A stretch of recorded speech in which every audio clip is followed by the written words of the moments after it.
मसीह में मेरे प्यारे भाइयों और बहनों, जिंदगी लगातार हम पर सवाल उठाती रहती है। हर दिन छोटे बड़े तरीकों से हम खुद को ऐसे फैसले लेने की हॉट सीट पर पाते हैं जो हमें बनाते हैं। हम में से कई लोग TV show who wants to be a millionaire से वाकिफ हैं। सही जवाब किसी इंसान का भविष्य बदल सकता है। हाल ही में उस शो के एक वायरल क्लिप ने कॉन्फिडेंस, विनम्रता और रवैये के बारे में देश भर में बातचीत शुरू कर दी। लेकिन आज का गॉस्पेल हमसे एक और भी जरूरी सवाल पूछता है, कौन मिलियनेयर बनेगा? नहीं, बल्कि पिता की इच्छा कौन पूरी करेगा और परमेश्वर के राज्य का वारिस कौन होगा? संत पौल हमें याद दिलाते हैं, अभी सही समय है, अभी मुक्ति का दिन है। आज के गॉस्पेल में यीशु एक आसान लेकिन असरदार कहानी बताते हैं। एक पिता अपने दो बेटों से अपने अंगूर के बाग में काम करने के लिए कहता है।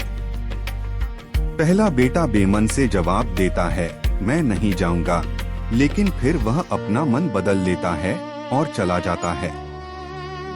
दूसरा बेटा प्यार से जवाब देता है, हाँ सर, लेकिन वह कभी नहीं जाता। यीशु पूछते हैं, इन दोनों में से किसने अपने पिता की मर्जी पूरी की? जवाब साफ है, वह नहीं जिसने अच्छी बातें कही, बल्कि वह जिसने अपना दिल बदलकर आज्ञा मानी। यह कहानी परफेक्ट लोगों के बारे में नहीं है। दोनों बेटे पहले फेल होते हैं। यह पछतावा, बदलाव और बात मानने के बारे में है। दोनों बेटों के बीच असली फर्क यह नहीं है कि किसने पाप किया, क्योंकि हम सब पाप करते हैं।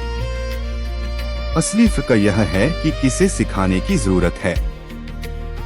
पहला बेटा नहीं कहकर शुरू करता है, लेकिन वह सोचने, पछतावा करने और रास्ता बदलने के लिए काफी विनम्र है।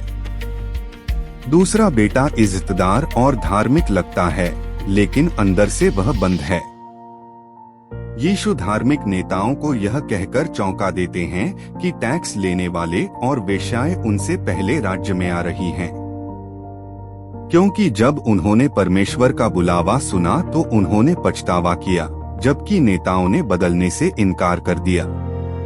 एक सीखने वाला दिल परमेश्वर द्वारा सुना जाता है और उसे बदलने दिया जाता है। एक दिल जिसे सिखाया नहीं जा सकता कहता है, मैं पहले से ही ठीक हूँ, मुझे बदलने की जरूरत नहीं है। आज अगर कोई इंसान गॉस्पेल को जिंदगी के असली हिस्सों जैसे मास में शामिल होना, चर्च की जिंदगी में एक्टिव रहना और गरीबी में जीना को छूने नहीं देता, तो वह सच्चे धर्म बदलने से बच सकता है। उनमें से एक हिस्सा पैसा है।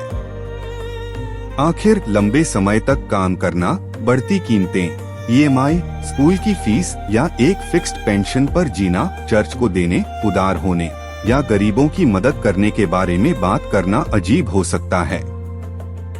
अक्सर दिल का पहला रिएक्शन पहले बेटे जैसा होता है, मैं नहीं मानूंगा। हालांकि जीसस जरूरतमंदों के साथ बांटने के बारे में साफ साफ बोलते हैं।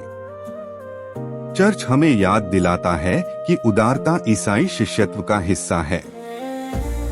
भगवान हमसे कुछ छीनने की कोशिश नहीं कर रहे हैं, बल्कि वह हमें डर और स्वार्थ से आजाद करने की कोशिश कर रहे हैं। चर्च कोई सख्त परसेंटेज नहीं लगाता, बल्कि यह हर इंसान को अपनी काबिलियत के हिसाब से आजादी से, उदारता से और जिम्मेदारी से देने के लिए बुलाता है। जब चर्च देने या भीख मांगने की बात करता है, तो यह पैसे की बात नहीं है, यह दिल की बात है। इससे पता चलता है कि क्या हम गॉस्पेल को अपनी प्रायोरिटी और यहाँ तक कि अपने बजट को भी तय करने देने के लिए तैयार हैं। एडवेंट कृपा का एक खास समय है। यह हमें शब्दों से कामों की ओर, एक विनम्र हाँ प्रभु से सच्ची आज्ञाकारिता की ओर बढ़ने के लिए बुलाता है। चर्च इस समय हमें अपने ज़मीर की जांच करने, सुलह करने, अपनी प्रार्थना और यूचरिस्टिक जीवन को गहरा करने और दान के काम करने के लिए प्रोत्साहित करता है। अगर हमें लगता है कि हमने एडवेंट का कुछ हिस्सा बर्बाद कर दिया है, तो हमें उम्मीद नहीं छोड़नी चाहिए। गॉस्पेल हमें याद दिलाता है कि पछतावा करने में कभी देर नहीं होती। देर से हाँ कहना जिंदगी भर नहीं कहने से बेहतर है। आज अगर हम उनकी आवाज सुनते हैं तो हमें अपने दिलों को कठोर नहीं करना चाहिए। आज पिता हम में से हर एक के पास आते हैं और कहते हैं, मेरे बच्चे मेरे अंगूर के बाग में काम करो। वह हमें हमारे परिवारों में, हमारे काम की जगहों पर, हमारे पैरिश में, हमारे फाइनेंस में और यहाँ तक कि हमारे छिपे हुए संघर्षों में भी बुलाते हैं। क्या हम सुंदर शब्दों से जवाब देंगे लेकिन दिल बंद रखेंगे, या हम कृपा को हमें बदलने और आज्ञाकारिता की ओर ले जाने देंगे? आइए प्रार्थना करें। प्रभु यीशु, मेरे दिल को सीखने लायक बनाओ। मुझे पछतावा करने की विनम्रता, बांटने की उदारता और आज्ञा मानने की हिम्मत दो। मेरी रोजमर्रा की जिंदगी में आपके लिए मेरी हाँ सच्ची हो। आमीन। If this reflection helped you, share it and stay with us for the next echo of His Word.